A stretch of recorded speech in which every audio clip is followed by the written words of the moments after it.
చూడండి కానీ ఎన్ని వెరుగున అపురూపమైన పండగతో మేము చాలా ఈ వేడుక అసలు ఎలా ఉందంటే అసలు భోజనం చేయవసరం లేదు, మేము కడుపు నిండిపోయింది జనం చూసి. అసలు మా పండగ అలా ఉందండి. మా తమ్ముడు భోజనం తినిపిస్తున్నాడు. చూడండి ఎంత బాగుందో. భీమవరం వాళ్ళు ఏంటి, ఈ ఊరేంటి, ఆ ఊరేంటి, అస్సలు ఎక్కడ కూడా ఖాళీ లేదండి. ఎక్కడ ఖాళీ ఉంటే అక్కడే తినేస్తున్నారు మా వాళ్ళు. చూడండి ఎక్కడైనా ఇలాంటివి జరిగితే ఒక లైక్ ఇచ్చండి, కామెంట్స్ పెట్టండి.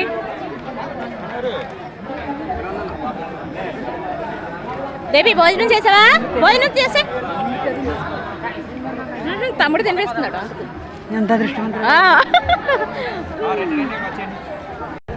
చూడండి మా మరదవ. మీకు ఎవరైనా ఇలా తినిపించే వాళ్ళు ఎవరైనా